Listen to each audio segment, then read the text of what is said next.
Ceci est un livre audio autogénéré par Google. Première partie. 1. Le jeudi 12 septembre 1889, en fin d'après-midi, un homme juché sur un escabeau bancal placé non loin d'une petite guérite sur laquelle on lisait « Cirque Viguier » en lettres de feu, apostrophait une quinzaine d'ouvriers qui, l'air honteux de se trouver dans cet endroit un jour de semaine, hésitaient.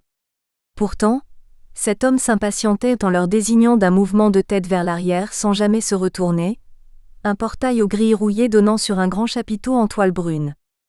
Le plus dur était de venir jusqu'ici. Ce serait bête d'avoir fait tout ce chemin jusqu'au parc bordelais pour rien.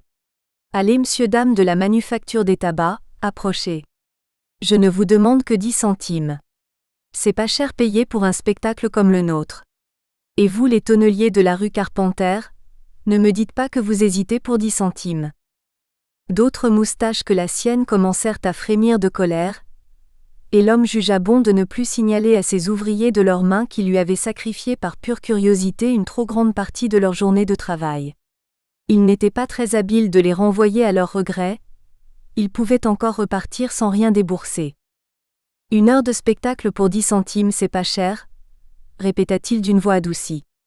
Pensez à tout ce que vous allez pouvoir raconter ce soir à votre famille ou à vos amis. Mon spectacle, vous pourrez en tirer profit, c'est moi qui vous le dis. Si vous vous débrouillez bien, ça peut vous valoir quelques verres gratis au café. Pendant son boniment, l'homme avait aperçu une belle redingote en velours gris pâle tranchant au milieu des casquettes, des vareuses et des bleus de travail. Une canne au pommeau d'ivoire à la main, un bourgeois ganté et coiffé d'un haut de forme noir lustré paraissait l'écouter avec attention. Trop bien habillé pour être un policier en civil, pensa l'orateur sans être pour autant rassuré par l'allure définitive de son propre jugement. Mais comment cette figure s'était-elle invitée là? N'avait-il pas recommandé à Bébert de ne distribuer le programme du spectacle surprise qu'à des ouvriers et non pas aux gens des beaux quartiers? Allez, ces messieurs et ces dames auraient-ils l'obligeance de bien vouloir dépenser leurs gentils petits 10 centimes avant la tombée du jour?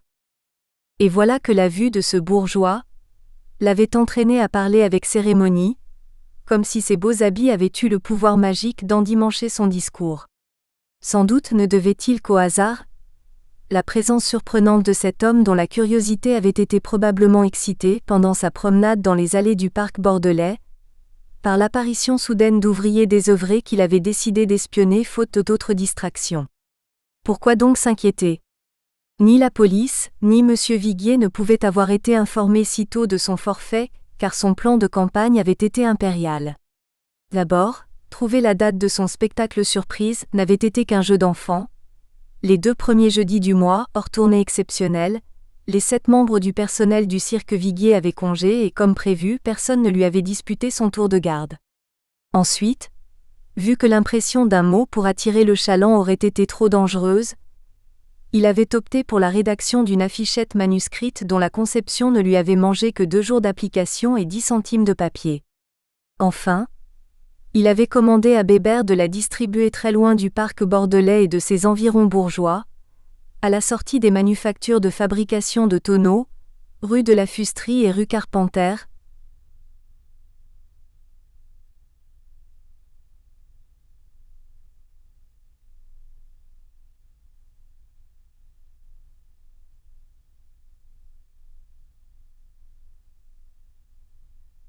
Près des quais où il était honorablement connu, ainsi qu'aux alentours de la manufacture des tabacs rue du Tondu. Bébert n'avait pas trop mal réussi puisqu'en ne comptant pas le bourgeois, une quinzaine d'ouvriers et d'ouvrières se trouvaient face à lui. Mais aucune des personnes envisagées ne paraissait disposée à lui confier 10 centimes pour assister à son spectacle surprise.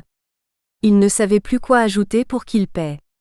Sans doute espérait-il entrer gratis. Dis, Eugène, finit par l'apostropher un ouvrier à l'étroit dans sa vareuse, tu ne vas pas nous gruger un. Tu parlais de boire un coup gratis tout à l'heure. Quel rapport avec le spectacle? Un rire bref traversa l'assistance. Le gros Fernand était un peu lourd d'esprit, mais il avait eu le mérite de formuler l'inquiétude de tout le monde. Ne va pas croire que je vas te donner mes sous pour rien, cria une deuxième voix. Avant de payer, je veux savoir ce que c'est que ta surprise. Si c'est des singes, j'en ai déjà vu. Eugène rétorqua. Si tu veux voir, il faut payer. Dès de ce que je vais vous montrer, vous n'en avez certainement pas vu comme ça de votre vie. Alors, autant en profiter. Maintenant que vous êtes là, je trouve idiot que vous hésitiez à payer. Vous repartiriez comme ça à bredouille, après une marche de près d'1 heure pour atteindre Cauderan ? Oui, ça serait d'idiot, cria une autre voix anonyme. J'ai mal au mollet d'avoir tant marché. Allons voir ton spectacle. Mais gare à toi s'il ne vaut rien. Aussitôt Eugène sauta de son escabeau et fonça dans sa guérite tandis que les ouvriers se rangeaient à la queue leu-leu devant elle. L'atmosphère s'était tellement détendue que Fernand sortit un bout de cigare qu'il commença à fumer sous les yeux envieux des tonneliers. Une voix tonnelière se moqua alors de lui. Oh, la grosse étuve qui fume. Mais une bourrade bien appuyée de Fernand dans les côtes d'un innocent, qui n'osa pas protester, calma toute la file. Pendant ce temps, Eugène avait ouvert sur ses genoux, à l'abri des regards, une boîte en fer blanc où il jetait les pièces que les ouvriers lui donnaient les uns après les autres. En tombant dans son escarcelle, elle tintait agréablement à ses oreilles et il jubilait de récolter enfin les fruits de ses efforts d'1 semaine. Occupé qu'il était à se féliciter de gagner à bon compte quelques francs compensant largement les 10 centimes de papier dépensés l'avant-veille, il ne se souvint de la présence de Bébert que lorsque près de la moitié des acheteurs de rêves et de curiosités se retrouvèrent coincés entre la guérite et la grille fermée du cirque. Et Bébert ? À quoi penses-tu ? Ouvre les grilles et installe ces messieurs-dames sur les gradins. Pas plus haut que la première rangée, souviens-toi. Le petit Albert, alias Bébert pour Eugène, ne bougea pas. Pendant qu'Eugène avait harangué la foule, l'enfant était resté prostré, stoïquement immobile, près de la guérite, la tête mangée par une casquette trop grande et ses petits poings crispés dans les poches de sa vareuse couleur puce. Les derniers ordres d'Eugène n'avaient eu que pour effet de lui faire ployer le cou, au point que les gens qui le regardaient pouvaient croire qu'ils étaient regardés eux-mêmes par le dos sale d'une casquette à carreaux verts et rouges, et non pas par des yeux. Persuadé que le principal coupable passerait aux yeux de M. Viguier pour être celui qui aurait simplement ouvert les portes de son cirque sans sa permission, et que le directeur le découvrirait bien vite, Albert se recroquevilla sur lui-même tandis qu'Eugène, ignorant la rébellion passive de son aide, continuait à laisser tomber les pièces de monnaie dans sa boîte en fer blanc, une gamelle que l'armée lui avait gracieusement abandonnée après la déroute de Sedan en 1870. Eugène ne releva la tête que lorsqu'il crut sentir dans son dos la lourde présence d'un Fernand occupé à compter en même temps que lui son argent. À la détestable idée que les espions de la toute petite fortune, qu'il escomptait boire en bonne compagnie, ne le dépouillent, Eugène, tel un mauvais joueur pris en flagrant délit de tricherie par d'autres tricheurs, fut envahi d'un violent accès d'énervement.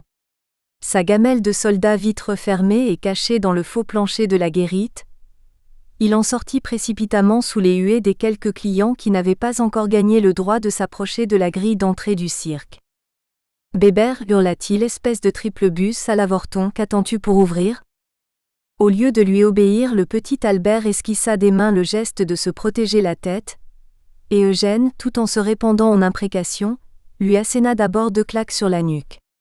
Puis, gagné soudain par une rage due au réflexe de peur de l'enfant, il s'acharna à gifler Bébert, encore et encore, jusqu'à ce que la casquette du petit garçon tombe à terre. Il la piétina alors avec une application ridicule, trépignant comme un enfant capricieux, l'enfonçant dans la boue à coups de talon tout en hurlant. « Obéis, je te dis, obéis, obéis !» Enfin, rassasié de colère, il abandonna Bébert et sa casquette pétrie de boue, et regagna sa guérite sous le regard hostile de quelques ouvrières qui avaient cru revoir en lui ce père ou ce mari qui les avait parfois battus pour se venger sur plus faible qu'eux des vexations subies à leur travail. Les mains encore tremblantes, Eugène rouvrit sa cassette en fer et recommença comme si de rien n'était à recueillir tendrement les pièces qu'on lui jetait désormais avec mépris, tandis que le petit Albert, les joues recouvertes de larmes et de boue mêlée, la casquette à nouveau enfoncée jusqu'au bord supérieur de ses pâles sourcils roux, s'acheminait clopin-clopant vers la grille du cirque.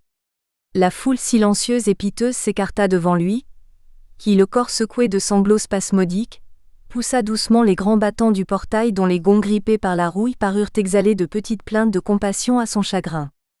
Sans se préoccuper de savoir si on le suivait, l'enfant avança tout droit vers une sorte de grande tente chapiteau dont l'entrée, barrée par 2 pans de toile brune qui s'agitaient au moindre souffle d'air, paraissait ainsi dissimuler une vie inquiétante. Balayant sporadiquement le seuil de l'aire de spectacle encore soustraite aux yeux du public qui avait docilement emboîté le pas d'Albert, les 2 grandes pièces de toile étaient accrochées par leur bord supérieur à une poutrelle en bois d'environ 4 mètres de longueur. Le faîte du chapiteau ne devait pas s'élever à plus de 12 mètres de hauteur, mais l'ensemble, gros renflement arrondi de toile soutenu par un ingénieux échafaudage de bois et surmonté d'une pointe, tel un casque rond de Prussien, ou bien le dôme d'une mosquée ottomane sans son croissant de lune, n'avait l'air imposant que lorsqu'on se trouvait à sa proximité. Albert attacha méticuleusement, l'une après l'autre les toiles brunes de l'entrée du chapiteau avec des embrasses de cuir, et l'intérieur du cirque s'offrit à la curiosité du public, qui attendit sagement que le petit donnât l'autorisation de passer dans cet antre mal éclairé à cause de l'épaisseur des toiles recouvrant l'ensemble de la structure. Chacune de ces toiles, d'à peu près 3 mètres de hauteur sur 3 de large, était reliée aux autres, ainsi qu'aux poteaux de bois qu'elles recouvraient mètre après mètre, par les mêmes lacets de cuir que ceux qu'Albert venait de dénouer. Il entra seul pour aller écarter une grande paire de rideaux en velours rouge miteux, placés à l'exact opposé de l'entrée principale du chapiteau, passage par lequel devait s'opérer l'entrée des artistes et de leurs animaux. Ce n'est qu'alors qu'un peu plus de lumière tomba sur le lieu du spectacle. D'un mouvement de tête vers l'arrière, identique à ceux dont Eugène avait agrémenté ses discours pour les engager à payer leur entrée, Albert, de retour auprès d'eux, les invita à investir les lieux. Ils entrèrent hésitants et s'installèrent sur une des 3 rangées des gradins en bois, qui, épousant la circularité de la base du chapiteau, couraient de l'une à l'autre de ces 2 entrées. Au centre exact de la piste d'un diamètre d'une 20aine de mètres et dont le sol était recouvert d'une salle de trop nombreux usages, se dressait un mât étroit dont le sommet perdu dans un enchevêtrement de cordes et de lacets de cuir devait assurer, selon toute apparence, le maintien et la solidarité des toiles supérieures du chapiteau. Les gradins du petit cirque étaient inconfortables, et quelques grognements de protestation, lancés à la cantonade par Fernand, emportèrent aisément l'assentiment de tous ceux qui, déjà pris du sourd remords d'avoir sacrifié une demi-journée de travail à leur curiosité, ajoutaient à ce regret celui d'avoir dépensé 10 centimes pour être mal installés. C'est donc l'œil méfiant et mauvais que la petite foule des spectateurs à peine assis observa Eugène s'élancer, dos voûté, les mains dans les poches de sa vareuse, jusqu'au mât central. Le discours pompeux qu'il entreprit de prononcer contribua à indisposer contre lui des gens qui ignoraient qu'il empruntait ces mots grandiloquents à M. Viguier pour ne les adresser qu'à un seul d'entre eux, solitaire, relégué au bout d'une rangée. « Mesdames et messieurs » grondait Eugène d'une voix de basse compassée qui semblait soutenue par un roulement de tambour dramatique. Le cirque Viguier, pionnier de la ménagerie équestre en Europe et roi incontesté de la pantomime équestre, bouleverse pour vous son fabuleux programme habituel. De retour au pays après un long périple émaillé de succès retentissants, nous avons le plaisir de vous proposer un spectacle inégalé dans ce bel écrin de verdure qu'est le parc bordelais.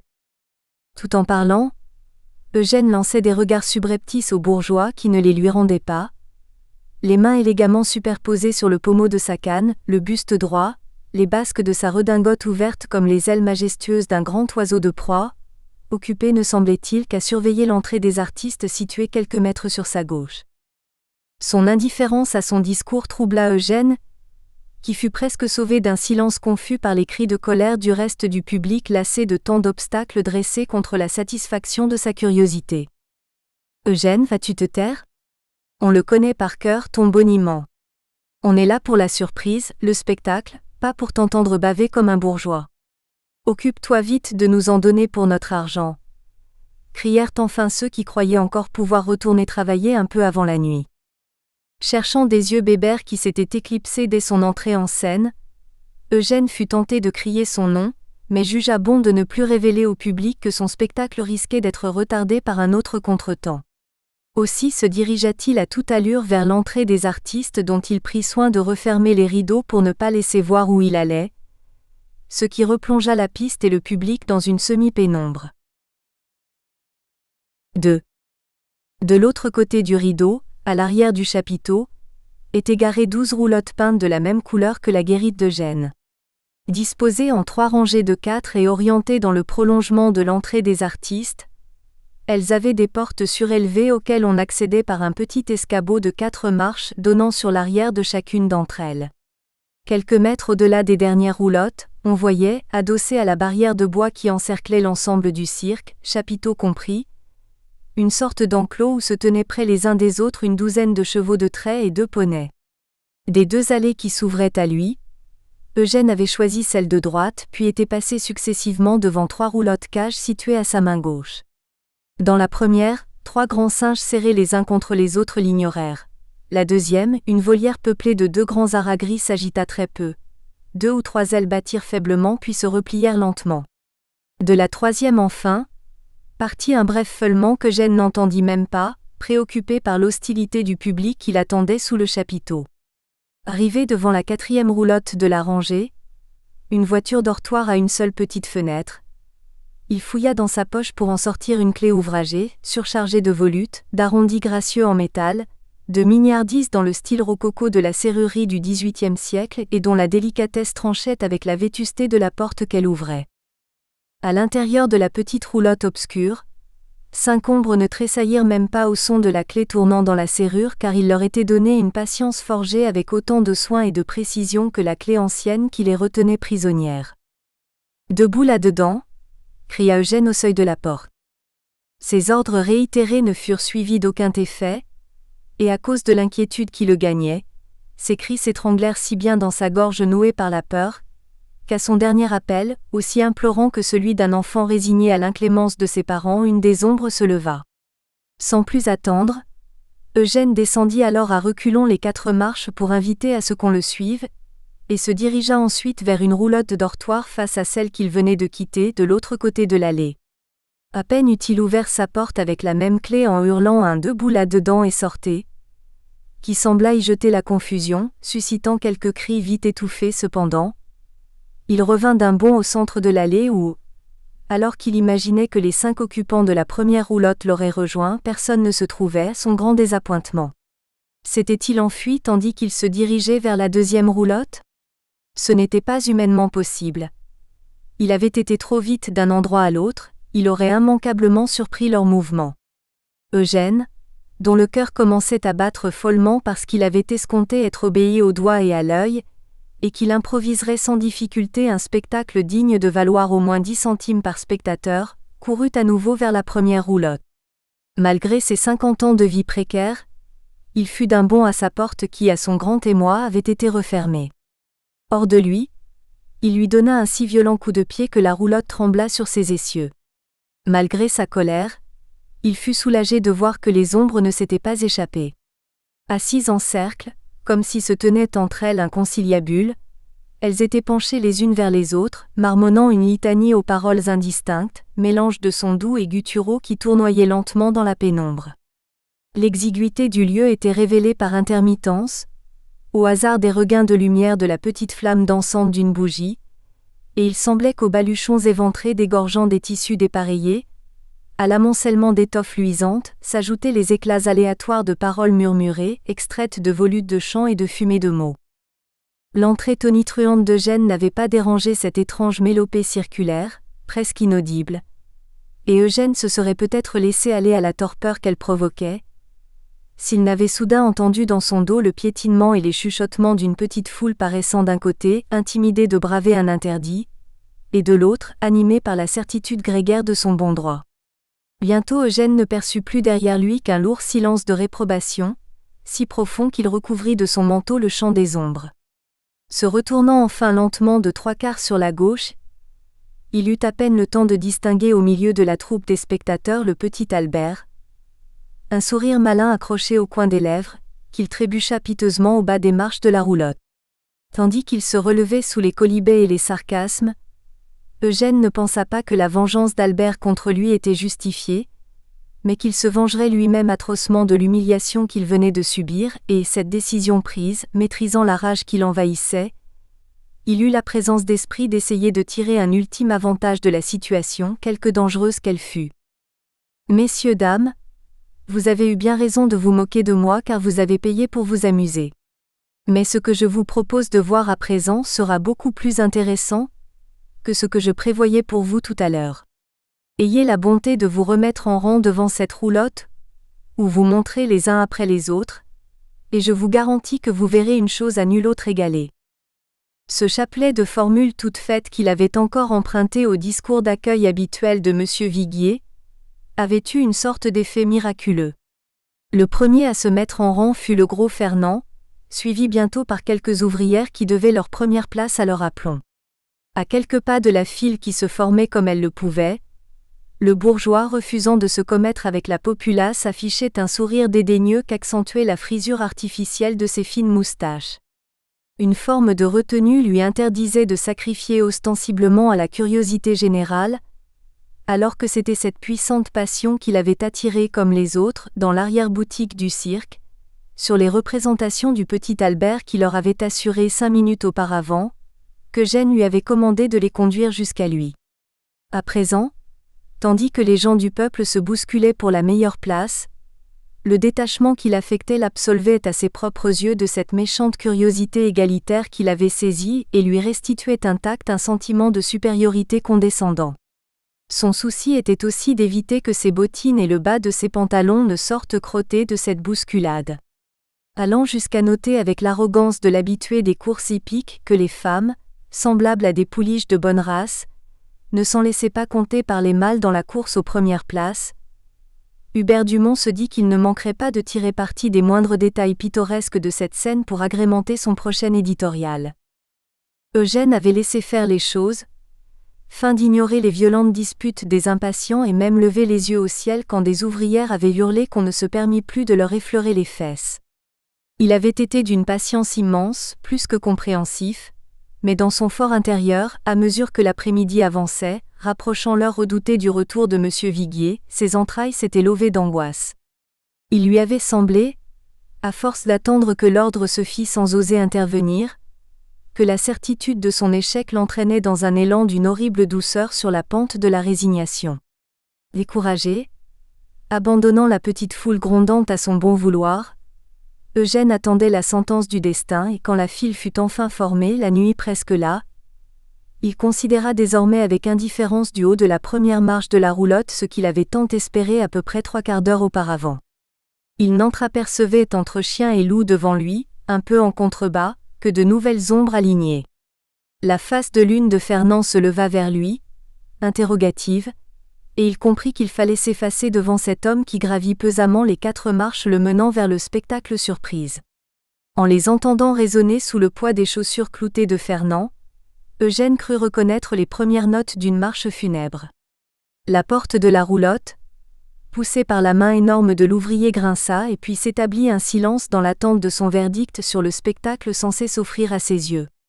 On se taisait, déjà convaincu que ce que l'on verrait ne rimerait pas à grand-chose, anxieux cependant d'entendre le jugement de Fernand que l'on partagerait de toutes les façons. « Mais je ne vois rien. Il n'y a rien à voir. Tout est sombre là-dedans », cria Fernand de sa voix gutturale. Ces mots de Fernand furent comme le signal de la dernière vague monstrueuse d'une tempête, annoncée par la vigie d'un vaisseau en perdition. Des flots de cris rompirent la digue du silence qu'une minute d'espoir avait dressée entre la foule et Eugène, et un déchaînement de coups s'abattit soudain sur ses épaules et sa tête.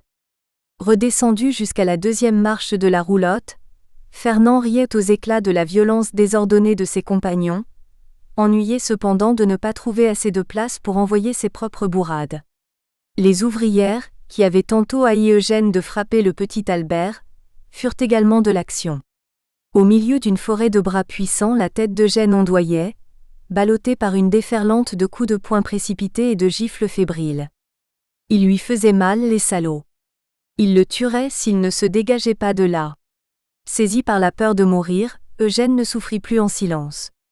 Toute dignité le quitta, et les gestes de défense apeurés qui avaient été les siens quand on le battait dans son enfance, lui revinrent naturellement.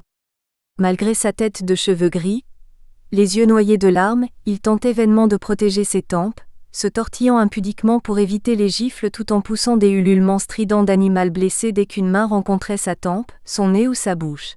« Tu as cru nous berner, mon beau cochon » hurlait une voix. Mal t'en a pris et tu vas en baver, lui répondait une autre.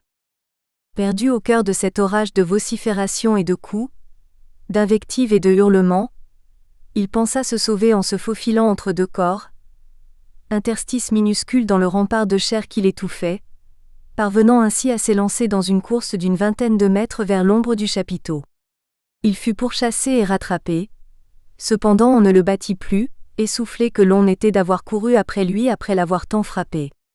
Fernand se contenta de lui maintenir le bras replié dans le dos pour l'empêcher de s'enfuir à nouveau, et quand il eut lui-même repris son souffle, l'ouvrier demanda d'une voix douce à Eugène de lui restituer ses 10 centimes. Entre deux hoquets de chagrin, Eugène accepta et il fut accompagné dans sa marche titubante, étant entendu qu'il rembourserait tout le monde. Au bruit de ses pas exténués crissant sur la sueur de la piste de spectacle, certain désormais qu'il ne s'échapperait pas, même à la faveur de l'obscurité qui régnait sous le chapiteau, Fernand lâcha le bras d'Eugène. Plus que la raclée qu'il avait brutalement renvoyée au malheur de son enfance, plus que son œil poché et sa lèvre fendue qui le contraindraient à fournir de douloureuses explications à M. Viguier, ce qui affligeait Eugène était de devoir restituer les quelques sous qu'il avait laborieusement gagnés. Son échec lui apparaissait confusément comme la marque symbolique de son entrée en vieillesse, car son esprit n'aurait jamais plus cette bienheureuse faculté propre à la jeunesse de transformer les erreurs passées en gentilles petites leçons de l'existence. Survenue trop tard dans sa vie pour qu'il pût l'oublier avant sa mort, cette erreur, qu'il aurait mieux valu commettre alors qu'il était encore jeune homme car au fil du temps, elle aurait fini par s'effacer de sa mémoire ou l'aurait fait sourire de lui-même tout en se disant « Ah tout de même quel petit fripon j'ai été et quelle raclée j'ai pris ce jour-là », lui semblait irrémédiable. Il ne s'imaginait plus vivre assez pour pouvoir ajouter foi aux mensonges consolateurs que le temps aurait inventés pour soigner son amour-propre. Aussi ses créanciers eurent-ils le sentiment que ce n'était pas le même homme qui avait réussi une heure auparavant à séduire leur curiosité. En lieux et places de l'Eugène assez entreprenant et hâbleur qu'ils connaissaient un peu pour le rencontrer souvent dans les cafés non loin des quais de la Garonne, ils découvrirent, à la lueur de la lampe tempête qu'Albert avait sagement accrochée au plafond de la guérite, comme tous les soirs sur les 7 heures, un vieillard voûté aux mains tremblantes. Les creux et les bosses du visage d'Eugène y traçaient désormais comme une toponymie du malheur, où les coups de la vie incrustés dans les chairs cramoisies, altérant le grain de sa peau, lézardaient de grandes rides ses joues vides consumées de l'intérieur par la misère. On se remit en file indienne pendant qu'Eugène, suivi comme son ombre par Fernand, exhumait du faux plancher de la guérite sa gamelle cassette. Les femmes venaient d'abord puis les hommes. Mais Fernand passa devant tout le monde sans offusquer personne. On lui était reconnaissant d'avoir pris les choses en main, et il devina bien que sa légendaire balourdise commençait à se métamorphoser dans l'esprit de ses compagnons en force de caractère. Aussi, très content de sa nouvelle popularité qui d'ailleurs lui avait été signalée par quelques tapes dans le dos, il se crut obligé de dire un sonore sans rancune, quand Eugène lui eut rendu ses 10 centimes. Mais son bonheur fut parfait lorsque posté près de la guérite pour attendre ses camarades, il les entendit adresser à Eugène les uns après les autres, hommes et femmes, une fois remboursés de leurs 10 centimes, le même sans rancune, que lui, tous sauf une personne mais qui n'était pas des leurs et semblait attendre impatiemment qu'il se soit éloigné pour s'approcher de la guérite. Hubert Dumont, journaliste des événements mondains, directeur adjoint à la Vie bordelaise, repoussant avec rudesse la pièce que lui rendait humblement Eugène, lui dit sèchement : Gardez cette misère et dites-moi plutôt qui se cache dans la roulotte. Je suis journaliste, j'ai besoin de savoir. Alors, Eugène comprit que sa vie était définitivement fichue et le visage décomposé par le désespoir, répondit d'une voix blanche. Ce sont des nègres.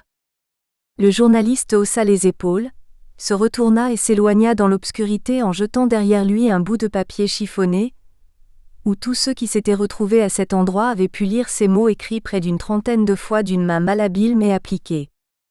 Spectacle surprise. Si vous voulez voir un spectacle venu tout droit du bout du monde près de chez vous, vous aurez une surprise garantie pour seulement 10 centimes. Rendez-vous à 5h15 devant la ménagerie V dans le parc bordelais, à 300 mètres à l'est de la maison Serrée.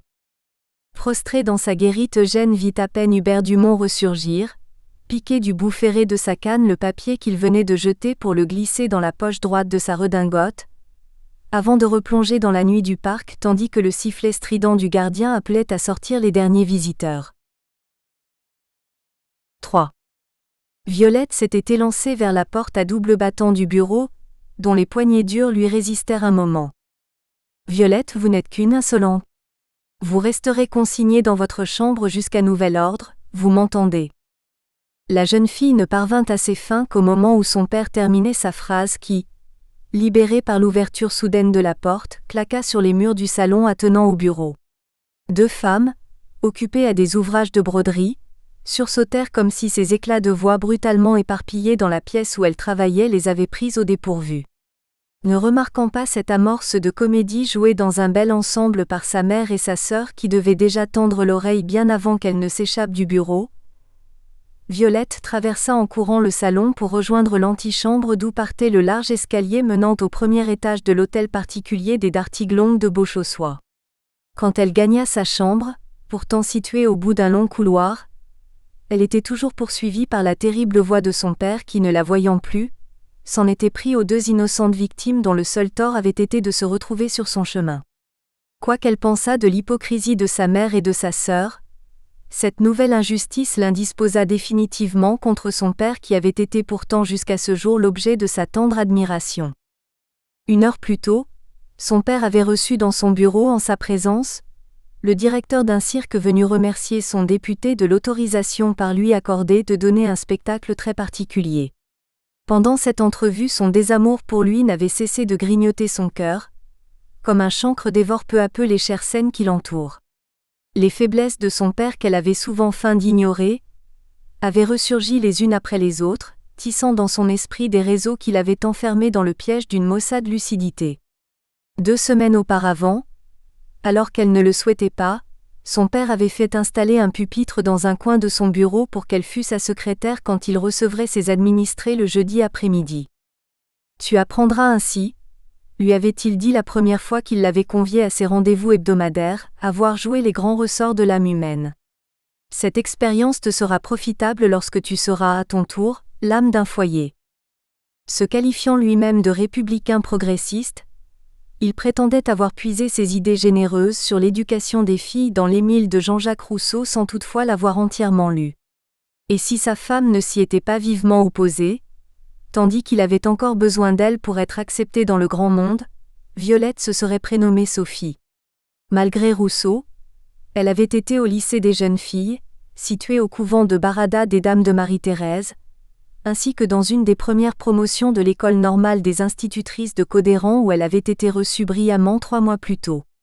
Sa réussite à ce concours avait comblé d'aise son père, et cet événement récent avait été même le prétexte officiel de son admission dans son bureau.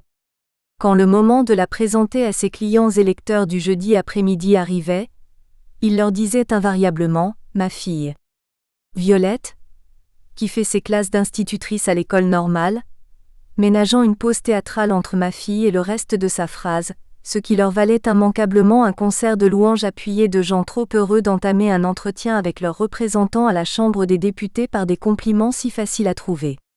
Lui, plastronnait, elle, rougissait de confusion, ne comprenant pas encore quel était dans ces moments-là le meilleur porte-parole du républicanisme de son père à l'approche des élections législatives du 22 septembre 1889.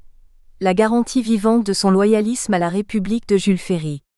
Mais cette fierté d'avoir une fille bien instruite avait des limites que Violette avait découvertes ce jour-là, dès l'entrée de M. Viguier dans le bureau de son père. Ce n'était pourtant que son 3e jeudi. M. Viguier, homme sans âge au visage blême, lui avait déplu dès l'abord. À la phrase rituelle de son père sur les grandes qualités de sa progéniture, il s'était répandu en exclamations, en cris d'admiration, ponctué de courbettes ridicules qui lui avaient paru plus qu'outrées, mais que son père avait eu l'air d'apprécier. Elle se doutait depuis quelque temps que son père l'admettait ainsi à ses rendez-vous de travail, pour l'éblouir.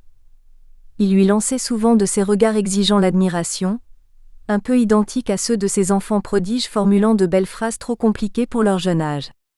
Mais comme elle aimait sincèrement ce grand homme politique que lui enviaient ses camarades de classe, elle ne s'était jamais trop forcée à combler son attente puérile et une expression dévote de piété filiale ne quittait pas ses yeux dès qu'il parlait.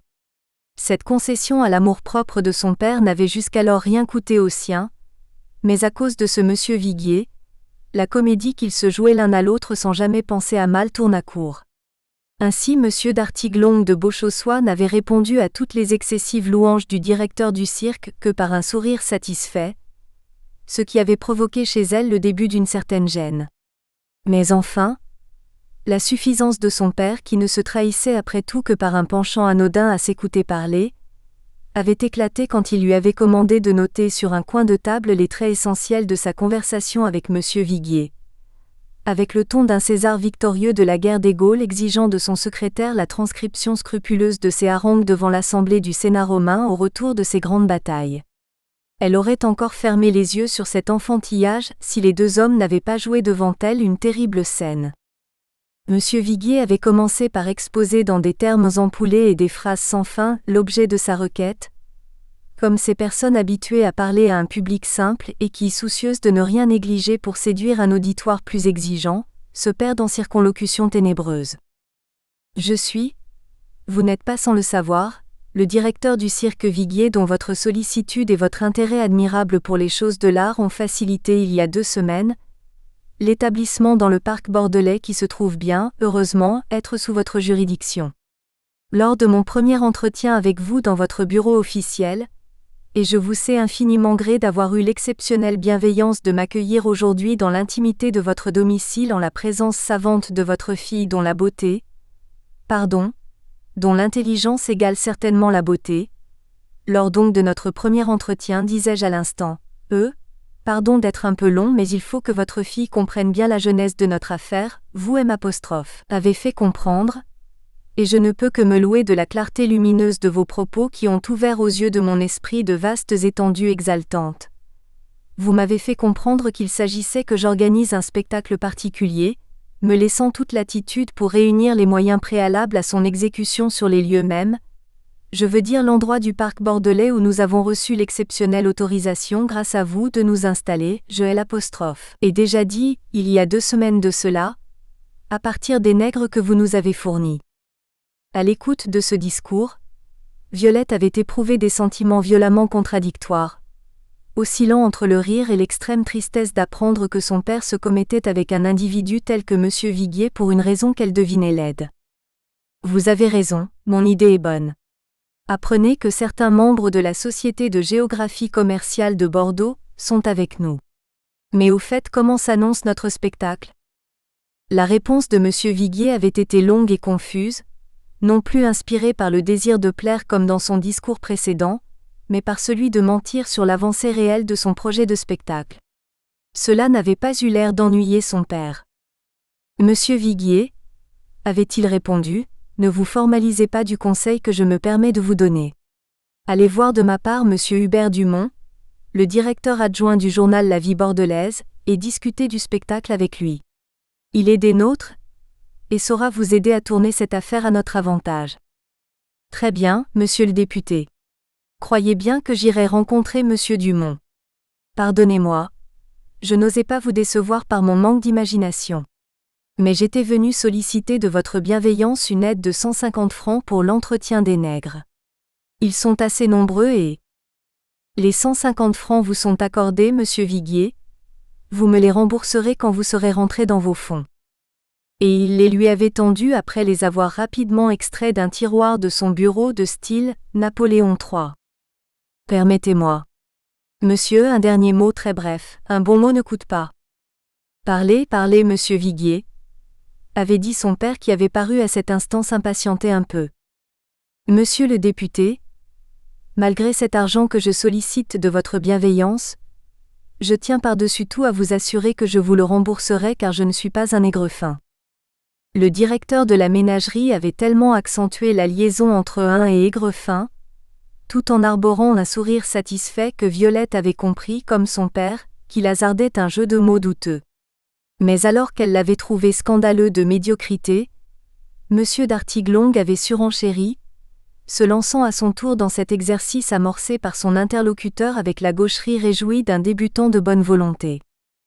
Vous êtes monsieur Viguier d'un aigre doux. Sous les tropiques nous guettent les cancers du côlon, avait réparti sur le champ le directeur de la ménagerie qui semblait dans son élément. Elle n'aurait jamais imaginé que son père eût pu commettre de tels calembours. La colère et la déception la submergèrent quand son père, à court de bons mots sur les nègres, choisit de conclure avec une certaine aménité dans le ton.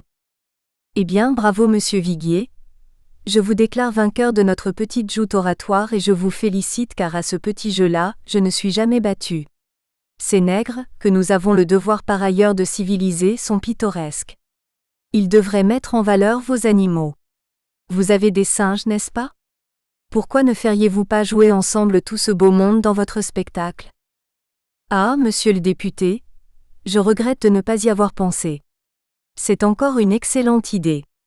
Vous êtes vraiment admirable. » Violette n'avait même pas entendu la réponse du directeur du cirque, car les dernières paroles de son père avaient soudain oblitéré sa capacité d'entendre quoi que ce fût de plus. Et il lui était extrêmement douloureux qu'un tiers, si peu recommandable, eût suscité une telle exhibition des limites de son père qu'elle aimait au point de croire que ses pensées, même les plus secrètes, étaient généreuses et intelligentes. Il avait souvent rapporté de ses fréquents séjours à Paris, des suppléments illustrés du petit journal. C'était sans que cela fût dit explicitement, son cadeau de retour à Bordeaux.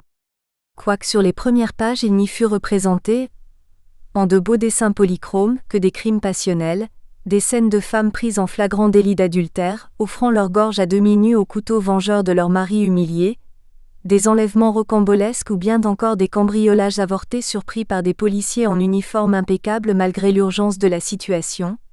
Quoique donc toutes ces images fussent scandaleuses, on semblait ne voir aucun inconvénient à ce que sa sœur et elle-même instruisissent ainsi des turpitudes du monde, comme si les dessins qui servaient à les représenter possédaient une forme d'irréalité bon enfant, sans conséquence sur des jeunes esprits aussi bien nés que les leurs. On voyait là une forme de distraction innocente, dédouanée par la condescendance de rigueur dans sa famille pour la crédulité du public populaire friand de telles illustrations, et dont on pouvait se moquer de la curiosité malsaine à l'heure des repas, par des phrases telles que « Mais est-il naturel de croire à des choses aussi invraisemblables ?» qui donnaient l'impression à celui ou celle qui les proférait suavement, de s'absoudre du goût vulgaire pour les potins et les surenchérissements malsains des faits divers. Une fois son père avait abandonné grand ouvert sur un guéridon une immense page du supplément illustré du petit journal, où dans une forêt aiguë de plumes et de saguets, des négresses presque nues, des amazones se ruaient hurlantes vers leurs ennemis, des soldats aux casques coloniaux éclatants de blancheur qui les tenaient couchés en joue, s'apprêtant à les exterminer d'une fusillade. Une flèche fichée dans l'épaule gauche, l'un d'entre eux, soutenu par un ami, tenait dans sa main valide une baïonnette ensanglantée et regardait expirer à ses pieds une négresse dont le visage tourné vers le lecteur et déformé par un rictus, témoignait de l'extrême sauvagerie que la mort n'avait pas su lui arracher. Sa bouche, figée dans un sourire grotesque pour marquer probablement le souvenir de sa jubilation éphémère d'avoir blessé un soldat blanc d'une de ses flèches, traduisait une si horrible bêtise que Violette n'avait pas cru un instant qu'une telle scène légendée par cette phrase « Nos courageux soldats résistent à l'assaut des sanguinaires Amazones du roi Béanzin » pût être vraie. La laideur de la défunte Amazone était aussi improbable que la blancheur immaculée des casques coloniaux, et que le plombé parfait des uniformes militaires sur le théâtre d'une bataille aussi sanglante. Elle avait été tentée de dire à son père combien cette image lui paraissait bêtement caricaturale, mais elle s'était retenue jugeant que ce leur serait une perte de temps de formuler une telle évidence, persuadée que cet homme avisé n'aurait pas manqué d'abonder dans son sens, mais craignant aussi qu'il ne se repentît d'avoir laissé à la vue de ses filles. Nous espérons que vous avez apprécié cet aperçu. Pour continuer à écouter ce livre audio sur Google Play Livres, utilisez le lien dans la description de la vidéo.